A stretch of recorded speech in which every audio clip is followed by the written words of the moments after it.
What is going on YouTube? It's your boy Dan, aka aDrive. But guys, week 9 of the APA team builder here. The St. Louis Rampardos are taking on the Green Bay Pikachus and Coach Jacob as always. This is looking to be a pretty epic matchup. We're both sitting at 7 wins and 1 loss. So top 2 teams in the league battling it out here. And I am gonna break down my team. Now I do want to say, in situations like this, I've learned that it's best to bring a good team, but not always put all your strategies out there because you may face each other in the playoffs, especially with me and Jacob here.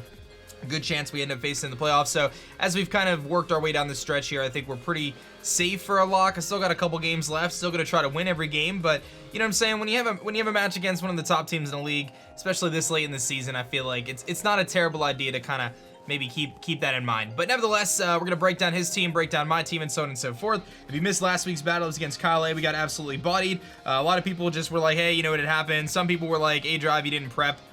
You know, this is embarrassing. And I just, to address that real quick, I did prep. I did everything that I normally would do to prep. I spend a tremendous amount of time every single week preparing for these battles. I take them very seriously. I just lost the game, dude. It's not a big deal. You can't prep, but you can, but it doesn't make sense to prep for substitute, toxic, try attack, Porygon 2, things like that. Like I said, I don't think Kyle under any circumstances cheated. There's no way he would have known my team ahead of time, but it just really it felt like he knew my exact team when he built his. It really did. Like the Scarf Seismitoad is one thing, but to me, there was a lot of things that he brought. It almost felt like he didn't realize I had Como on my team. Maybe his Scissor or his Coco or his Halucha were very designed for Como. I don't know, but the things I did see in his team were just very surprising to me when I have a Como that leads my team in kills. I didn't bring it, but same thing with Araquanid, 2 really good Pokemon that would have done pretty well against him. I was just confused to see some of the sets that he brought, but I'm not, you know what I mean? Like, I wasn't mad about the battle. Kyle's a good friend of mine. Under no circumstances do I think he cheated. There's no way for him to have known my team really anyway. So it is what it is, man. We take a loss. It's no big deal. And I'll tell you what right now, I'm gonna lose again. Hopefully not this match, but there's gonna be a time in the future at some point where I lose a game, dude. It's not a big deal. It happens. I won 7 in a row before I lost the game, and I had people getting on down my throat about it. Like, dude, relax, it's gonna happen. But anyway, let's move on to Jacob here. 100% focus on this one, man. I have been rushing my plays a little bit, so I'm gonna try to fix that this week. But nevertheless, he's got an incredible team. There's no joke, no reason. It's no surprise that he's 7-0. He's got a Zygarde 50%, very powerful Pokemon, obviously. We dealt with this recently in the NPA. It just hits so hard, physically offensive, can run a lot of different sets, Substitute, Dragon Dance, Extreme Speed, Priority, all sorts of stuff. Very scary to deal with. Tapu Bulu, of course, hard-hitting Grass-type Pokemon has 2 Z-Crystal users, Zygarde and Tapu Bulu. Obviously hits really, really hard with Woodhammer, setting up that grassy terrain, which does heal Pokemon on the ground. Which is nice, gives him a little boost, but just powers up his grass type moves to be so powerful. He's got the Mega Manectric, of course, which is just Mega Manectric is a beast, dude. There's no joke about it, man. This thing is a monster. Volt Switch, Flamethrower, Overheat, HP, whatever, Hidden Power, Ice or Grass or whatever he wants to run.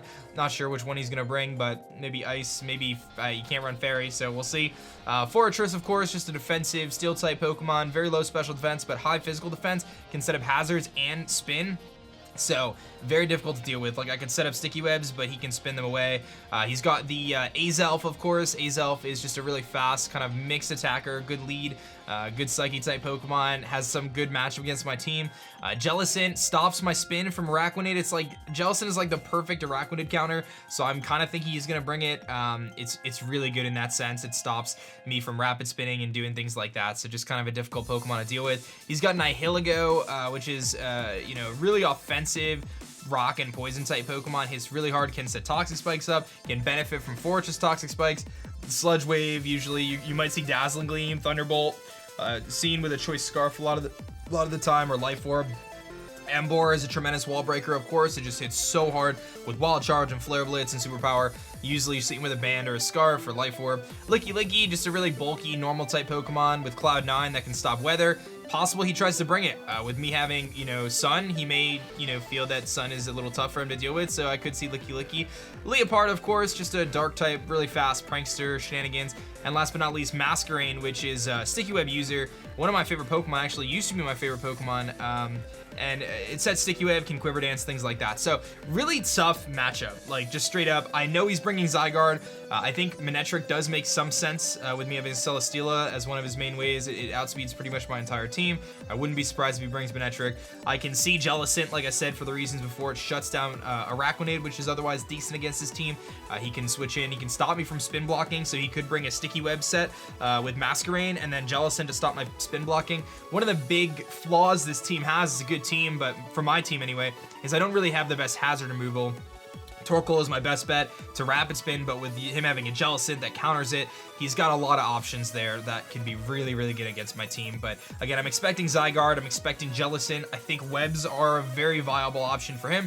Manectric Bulu makes some sense, so he's got a couple different things there that he could bring. He could really bring anything, to be honest, and I had to prepare for every one of his threats because he's just got a very, very good team. But let's talk about what we're bringing and why we're bringing it and so on and so forth. We got Celesteela to kick things off here, just a defensive Celesteela. Flamethrower, Heavy Slam, Hidden Power, Ice, and Leech Seed. Surprisingly, Celesteela is bulky enough to take on Zygarde relatively well, obviously. Hidden Power Ice keeps him from just setting up all over my face. Heavy Slam for Bulu, Flamethrower for things like Fortress, which can be really annoying for the team.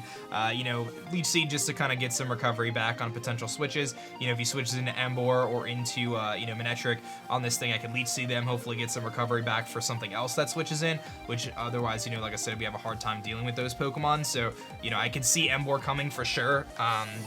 Choice Bandit Emboar is just really scary. Scarf Emboar I can deal with a little bit better, but Bandit is very difficult for my team. So yeah, I just a standard Celesteela. I didn't really feel like offensive Celesteela made a ton of sense. Like I could have brought a mixed offensive Celesteela, but you know, it can't break some of his bulkier Pokemon, so I felt like a more defensive variant was better. I mean, this thing is really good against Bulu. Bulu has to run Swords Dance to beat me, and even then, it's still risky because his Grass-type moves are 4 times resisted, so we do have that going for us, so we have a decent Bulu response. I'm bringing Lantern again. I think this is actually a 3rd week in a row I'm bringing Lantern. It worked for us the first time, it didn't work for us the second time. Is it the 3rd week or the 4th week? Let's see here. I brought it last week, I brought it the week before that. So it's 3rd week in a row for Lantern. Doesn't come at all, and then I bring it 3 weeks in a row. But we're bringing Volt Switch, Scald, Hidden Power, Fire for Fortress, and Ice Beam. Shukaberry is there for Zygarde. Lantern, I like this match because it, unless he's Hidden Power Grass, shuts down Manectric really, really well. I can take any hit from that thing. He can't Volt Switch, so he doesn't gain momentum off of me. I can take on the, you know, the Masquerain. I can take on the Jellicent okay. You know, I can switch into Emboar okay. You know, hopefully Shukaberry will give us a surprise kill on the Zygarde. We're doing about 80-ish% with Ice Beam to Zygarde. I can take one hit, so if he thinks he can Dragon Dance up on me or something, I can always Ice Beam and try to knock him out there with our Shukaberry being pretty clutch. He'll probably think I'm an Assault Vest, so that's kind of cool. Obviously, we have a bad matchup against other things, you know, like Bulu wrecks us, things like that, but we can stop Manectric, which I think is the important part. Again, with that Shukaberry, we can take 1,000 arrows and hopefully take on the Zygarde a little bit better than we otherwise would be able to. And again, Hidden Power Fire for Fortress should outspeed that thing, and we're just a defensive Lantern otherwise. Bringing a pretty cool set this week. I love this set. Como Bro bringing that Rock Polish set. So I'm bringing a Rock Polish Como Bro. Flamethrower, Clanging Scales, Earthquake, Rock Polish with the Life Orb. Obviously, Clanging Scales for Zygarde, you know, Flamethrower for Bulu and Fortress. Earthquake is there. Clanging Scales will do more after I'm intimidated, but Earthquake is there for Nihilego primarily. With a Rock Polish, I'm going to be able to outspeed a lot of his team. I'm pretty sure we outspeed Scarf Nihilego, if I'm not mistaken. I do want to actually just double check that. Let me actually check that right now. So I'm sitting at 188 speed.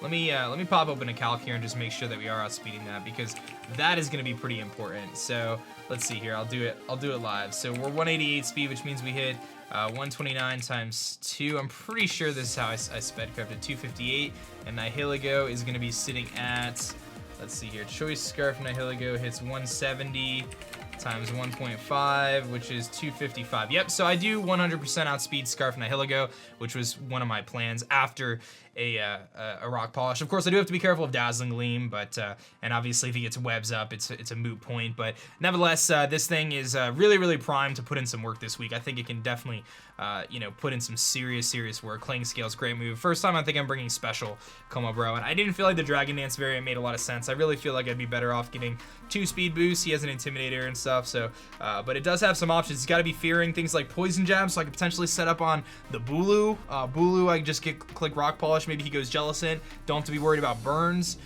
You know, or he goes Fortress expecting a Poison Jab, and then I can Flamethrower, or even he goes Zygarde expecting a Poison, you know what I mean? So we got some options there, and Rock Polish gives us that extra speed in case we're, you know, trying to get over something else. Next Pokemon is going to be our Mimikyu Peekaboo with the Mimikium Z. we haven't really used Mimikyu to the full potential this season. I feel like part of that is because it usually sits in the back until I need it in a game, and a lot of the games early on we won without it. But this week it's going to be really important. We've got the Mimikyu MZ Play Rough as kind of a failsafe against Zygarde. You know, if he tries to set up with Zygarde, I have a backup plan. We also can nuke a lot of other things with this, which is nice. Shadow Claw, of course, for Jellicent. Shadow Sneak is nice there just to pick things off. Swords Dance to boost up. I can see Mimikyu putting in some serious work this match, especially mid-late game, as just a Pokemon that can clean if things go really badly. It does help me also make him think when he clicks Superpower. If he is locked into Superpower, it could give Mimikyu a free setup with Swords Dance. And again, like if something's weakened, like Lantern, you know, Ice Beams a Zygarde and then gets knocked out, I can bring in Mimikyu, I can get his Swords Dance up, he can't really do anything about it, and then I can Shadow Sneak the next play. So we've got some cool options there with Mimikyu, and hopefully we can break through his team. I decided to bring Houndoom this week, and for the main reason is I have nothing for Sticky Webs. There's no way for me to stop Sticky Webs on his team. I'm sure Jacob is gonna realize that, the Pikachus are gonna realize that, and they're gonna I feel like he's gonna bring Sticky Web against me, which means I had to build a more defensive team. But one of the ways I can deal with Sticky Web, obviously Torkoal going for Rapid Spin, but there wasn't really anything else, so I decided to go with Houndoom with Taunt. Mega Houndoom has an okay matchup this week, actually, without Sun. I'm not bringing Sun, but Taunt lead Houndoom can, you know, taunt the Masquerain and stop the Sticky Web at the very least. I don't know if he would expect me to run Taunt with Houndoom, but otherwise it matches up well against his team. Flamethrower for Bulu, Hidden Power Ice for Zygarde. It doesn't knock it out, has a tiny chance if he's not any bulk at all. Tiny chance to knock him out with Hidden Power Ice, but you know, we speed tie with Azelf, we beat the Fortress, you know, we can break some of his team. You know, Liepard really doesn't do too much to us, so we've got a couple of those things. Jellicent I can Dark Pulse, so you know, I felt like it was worth bringing serious. Like obviously things like Emboar shut me down, but it is what it is, and I can also, you know, make him think twice about a Flare Blitz because I have the Flash Fire. So some options, right? It's just that's really what I had to do. And again, the main thing is Taunt for the Masquerain, hopefully shutting down. This is my lead. If I see Masquerain in the team preview, 100% Houndoom is my lead. It's my only way to stop the Sticky Web, so we'll try that out. We've got Moonduck here, Cresselia, of course, bringing out max HP, max defense set, Ice Beam, Psyshock, Moonlight, and Calm Mind. Pretty straightforward to what I've been bringing most of the season. You know, Levitate is nice, so I don't have to worry about Toxic Spikes. You know, Psyshock for Nihilego, Ice Beam for, you know, Bulu and Zygarde primarily. If I can get a few Calm Minds up, we can win the game potentially, unless he Toxics me. But nevertheless, I felt like this was the way to go. Substitute really didn't really make a lot of sense. I needed both attacking moves, so I went with Calm Mind as kind of a backup. But it's mainly there just to take hits, you know, sponge some hits, and then hopefully hit, you know, Ice Beam and Psyshock. So that's our squad, man. I think I actually built a good team this week. You know, Nidoking was on the team and I dropped it because I really felt like Houndoom was more important for me. They kind of filled the same role, but Houndoom was faster. So, you know, Nidoking was on the team. I went with Houndoom again. You know, Araquanid, I just felt like Jellicent shut it down. I couldn't really do. I was going to bring a Wakanberry Araquanid, which would be take the Wild Charge from Emboar and then Electric move from Manectric, but just he had too many answers for it. You know, Celebi was sort of an okay pick too. Like Celebi had some merit as well. I feel like that could lead him to want to bring, you know, Scarf Emboar, but Celebi had some viability in this match. Like a Hidden Power Fire variant could have been pretty good, but Lycanroc Dusk, I just don't feel like that would have been able to do enough to his team. And then Torkoal again, like, you know, it can Rapid Spin, but I mean, Jellicent shuts it down. I can't beat Torkoal can't beat Jellicent even with Solar Beams, so it wasn't even worth trying. You know, he may leave out Bulu now that I think about it. With me having Celesteela and potential Torkoal, he may just leave out Bulu altogether, because it has a Stone Edge, so he's gonna have to run Stone Edge, I think.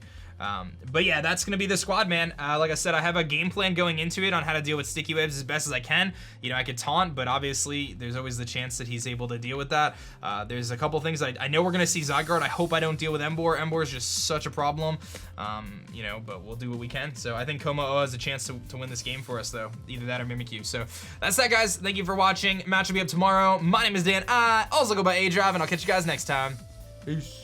Thanks so much for checking out my last video. If you like that one, you'll definitely like this one. And be sure to subscribe for more as I post Pokemon videos every single day.